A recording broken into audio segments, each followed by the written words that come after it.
Y hola, ¿qué tal? ¿Cómo están? Vamos a continuar con lo que es el curso de Prisma ORM y vamos a dar una introducción breve a lo que son los modelos de este ORM llamado Prisma.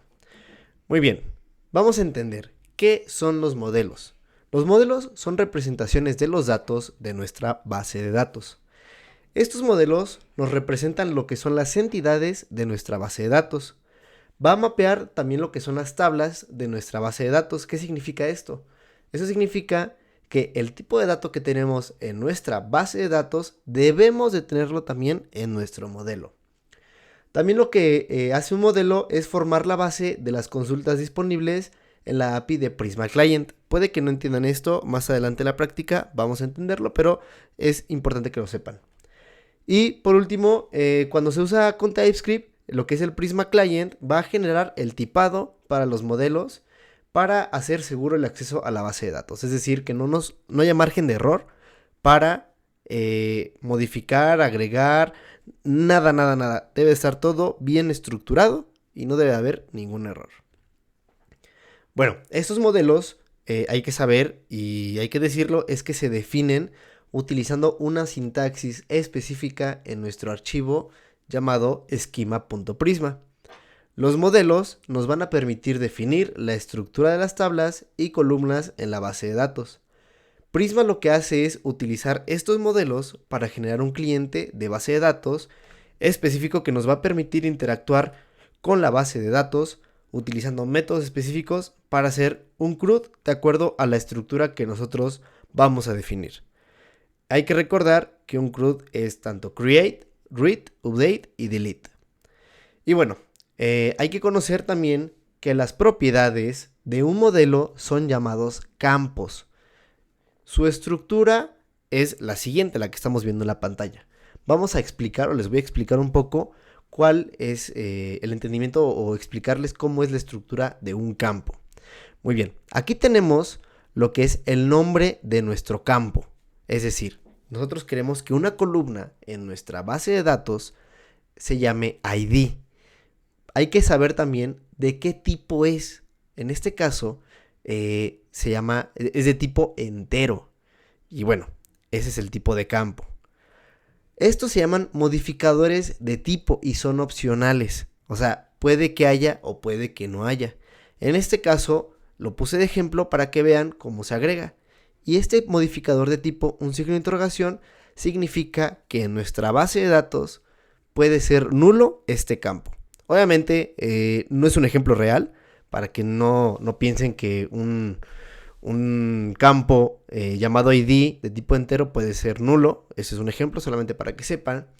Y también tenemos la parte de lo que son los atributos. Esto también son opcionales. Estos atributos los vamos a ver un poquito más adelante en este video. El tipo de campo, este de aquí, determina la estructura de la columna. Y bueno, este debe de pertenecer a una de dos categorías. Lo que son los scalar types o lo que son los model types. Aquí me adelanté un poquito. Los scalar types son estos valores que son, vamos a llamarlo como tipo de dato primitivo, los comunes que ya conocemos, booleano, entero, string, entre otros.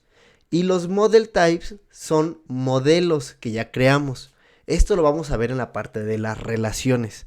Así que si siguen sin entender, no se preocupen, espérense a que vayamos a la parte de las relaciones y ahí es donde ya van a entender toda esta lógica. Muy bien, ahora vamos a ver la parte de los atributos, lo que les mencioné que eran opcionales. Estos atributos van a modificar el comportamiento de un campo o bloque, como son los modelos, ¿no? Que les había comentado. Existen dos maneras de agregar atributos a nuestro modelo de datos. Si queremos modificar solamente un atributo, agregamos una arroba, como lo podemos ver aquí. Tenemos este modelo llamado estudiante, queremos que sea la columna llamada ID de tipo entero y esto es un atributo. Solamente va a modificar a este campo. Entonces aquí le indicamos que queremos que tenga la propiedad de ID y su default, su valor por defecto, sea autoincrement. Aquí me falló, aquí es autoincrement. Los atributos para un bloque es esto, todo el modelo, desde que termina esto, desde que empieza esto hasta que termina, se van a insertar agregando 2 arrobas. Más adelante vamos a ver qué significa esto de map, qué significa todo esto. Pero aquí podemos ver que estamos modificando todo el bloque y lo que quiere decir es que está mapeando el nombre del modelo llamado student y en nuestra base de datos se va a llamar students, siguiendo la nomenclatura de base de datos y siguiendo la nomenclatura de lo que es Prisma. Muy bien. Más adelante vamos a ver, más bien ahorita vamos a ver algunos de los atributos que vamos a utilizar en nuestro primer modelo. En este caso tenemos, por ejemplo, el atributo ID y pues es muy simple, ¿no? Define un ID de campo único en nuestro modelo. Ahora, vimos tanto este como este, que es el ID y el default. El atributo default lo que hace es definir un valor por defecto en nuestro campo. Y por último, el que vamos a ver ahorita, hay muchísimos más. Si quieren buscarlos, pueden ir a la documentación de lo que es Prisma. Pero el que vamos a conocer ahorita es el atributo updated@. Este atributo lo que hace es almacenar de manera automática la hora en la que se actualizó un registro por última vez. Ahora se pueden preguntar, oye, pero aquí por ejemplo vi que este atributo tenía un argumento. Claro, vamos a ver que hay atributos que puedan tener argumentos, como por ejemplo este atributo, más bien este argumento que se llama autoincrement. Este autoincrement lo que hace es crear una secuencia de números enteros en la base de datos.